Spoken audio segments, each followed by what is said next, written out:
तो दोस्तों, जैसा कि हम जानते हैं कि बिहार में इलेक्शन होने वाले हैं, जैसे कि वोटिंग बिहार में होने वाली है और सारी की सारी पार्टियां जी जान से मेहनत करेगी कब किसको कितना वोट मिल जाए, कितना वोट खींच सके।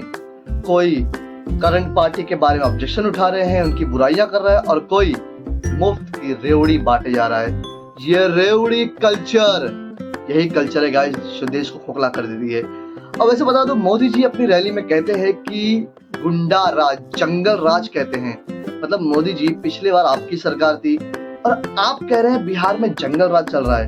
अगर है तो सबसे बड़ी नाकामी यही है कि आपकी सरकार ने कुछ किया ही नहीं उधर पे। और वही राहुल गांधी क्लेम करते हैं कि ये वोट चोरी कर रहे हैं बीजेपी और आरएसएस मिलके। महाराष्ट्र में, राजस्थान में और बहुत सी जगह का स्टेट को उन्होंने नाम ले लिया।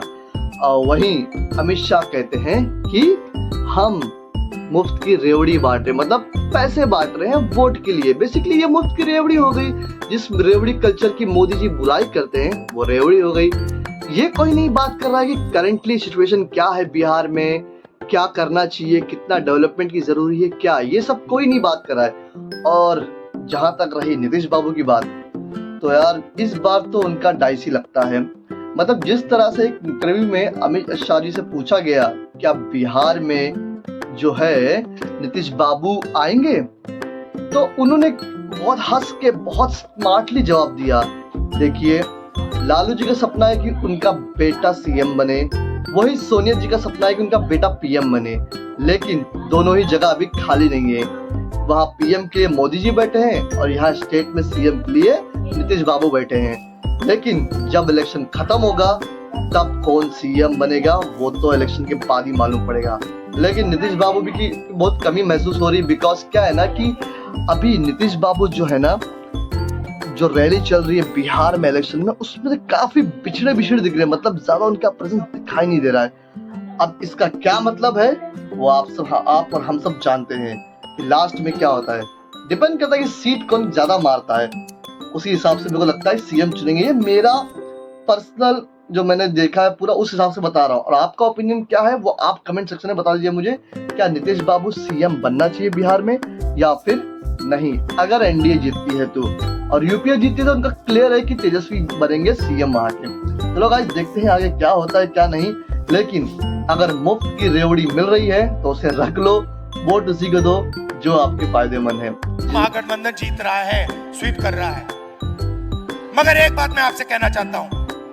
हमने महाराष्ट्र में देखा, कर्नाटक में देखा, हरियाणा में देखा, मध्य प्रदेश में देखा कि बीजेपी ने और आरएसएस ने मिलकर चुनाव के चुनाव चोरी किए हैं।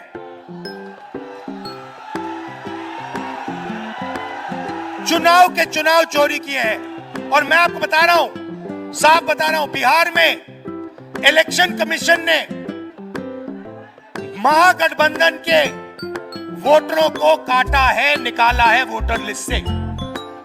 और इसका सबूत हम आपको दे देंगे, दिया है और फिर से दे देंगे। तो आपकी जिम्मेदारी है कि जब ये वोट चोरी करने की कोशिश करेंगे, जो बिहार में करेंगे, आप उनके सामने पोलिंग बूथ पे खड़े दिखाई देंगे और कहोगे भैया हम चोरी नहीं करने देंगे, वोट चोरी बिहार में नहीं होगी। क्योंकि वोट चोरी संविधान को रद्द करने का तरीका है।